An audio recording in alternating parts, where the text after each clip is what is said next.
Rams D, the leading candidate to take him down. Brady versus Breeze in 2020 wasn't close. 6 touchdowns for one, 5 picks for the other. Is this a script the GOAT can flip? Can Cleveland find a way to stop that offense in KC? Can anyone stop either of the quarterbacks in Buffalo? This is the time for answers. This is NFL Total Access.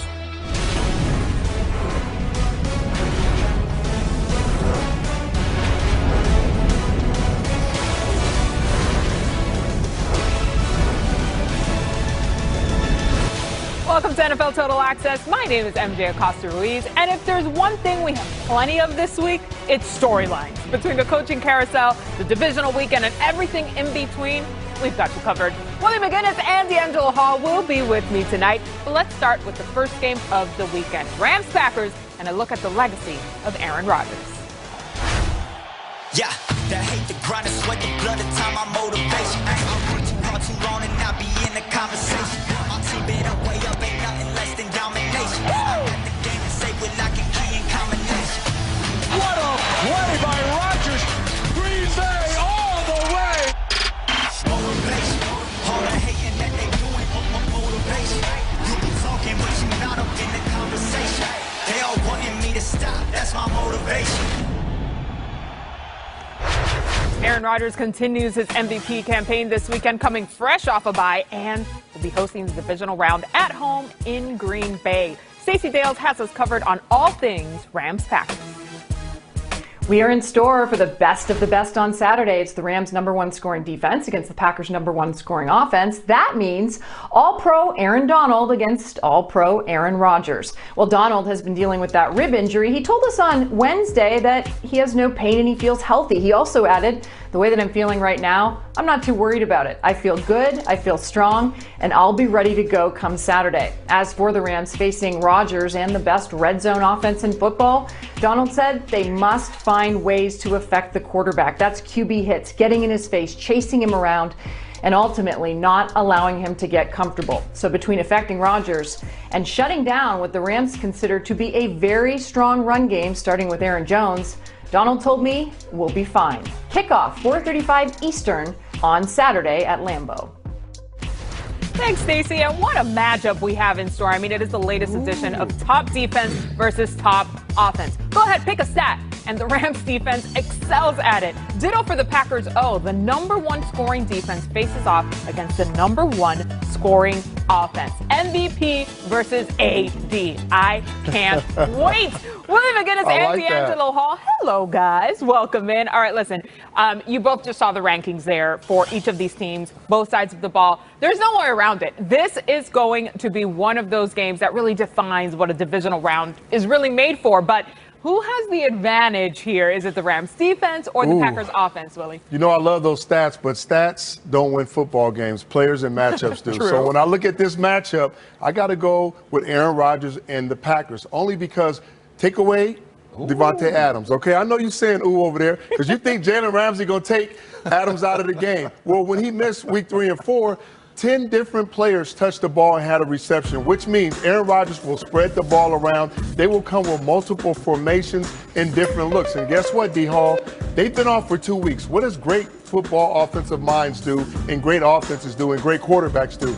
They give you something you have not seen before. So the Rams have been preparing for something they've seen a couple of weeks ago, and the Packers have been working on something that's been hidden in the playbook that nobody's really seen or they haven't really done. They have savvy enough and veteran enough to do it. They'll give them something they haven't seen, some type of surprises, formations, personnel groups, whatever it is, be ready for it, and they're going to attack.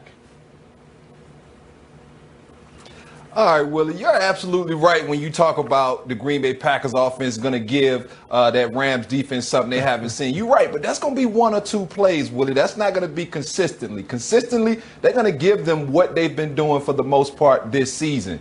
And I got to go with the Rams defense, man. When you think about the way those dudes went out and played inspired football, it's hard for me to pick against those guys. And you talked about you have the MVP and Aaron Rodgers. I got Aaron Donald. And watch what they've been doing on the back end with this coverage as well. well. Watch these 5 guys pass everything off. We as DBs, we love it when we have other DBs on the field. Passing off DK Metcalf. Look, John Johnson didn't even have nothing to do on that play. Leonard Floyd is sacking Russell Wilson. Aaron Donald's not even on the football field. Here, 6 DBs. They're in a dime package. You know how hard it is to fight those defensive coaches to get more DBs on the field, but because of that communication, they're able to pass things off. John Johnson, big hit here on DK Metcalf. So for me, it's not necessarily about just the matchup between Jalen Ramsey and Devontae Adams, which I love that matchup. We'll talk about that later. It's about everything those DBs have been doing on the back end. Shout out to Coach Aubrey Pleasant, that DB coach, Brandon Staley, the D coordinator.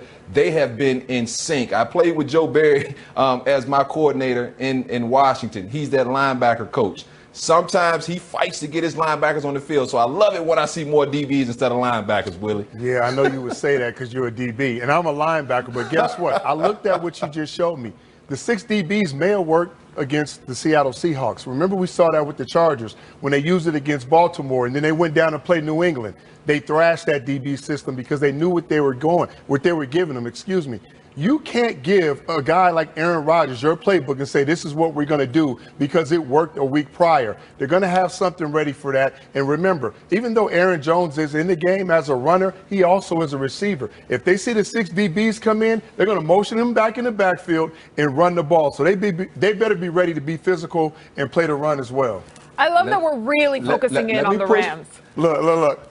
Go ahead, Can I push back one time? Yeah. I'll just say this. When you have Aaron Jones running the football downhill at you, he's like a receiver. So me as a DB, I'm not scared of him. It's different when you got a 230-pound running back coming downhill, Willie. Yeah, us DBs don't really want none of that, but we'll take on Aaron Jones any day. Listen, the one thing you got to keep in mind, both of you, is we got to stay nimble and stay ready for any turnout here. Because, Zihar, remember last week, you and I were pretty confident that the Rams were not going to win, right? It was a matchup situation. But here we are talking about the mid-playoffs. So you got to see things in a different light, especially in the divisional round. All right, guys, thanks.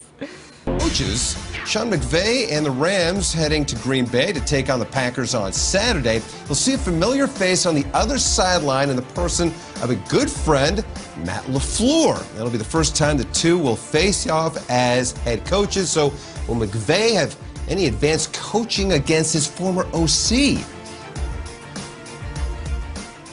I don't know that you'd say advantage or disadvantage. I think it's just, when Matt got the opportunity to go there, the last thing I was surprised by was the success that he had. He's a great coach. He's a great friend of mine.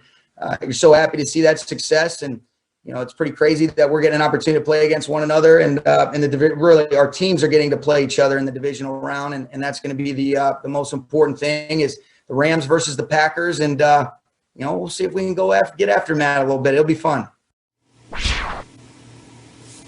Now, McVay says that he expects that the play calling that you'll see is going to be very similar. And in fact, he said over the past couple of seasons, Kay and guys, that they have actually copied plays from each other. So both these guys, good friends who know everything about the play calling that the other one runs.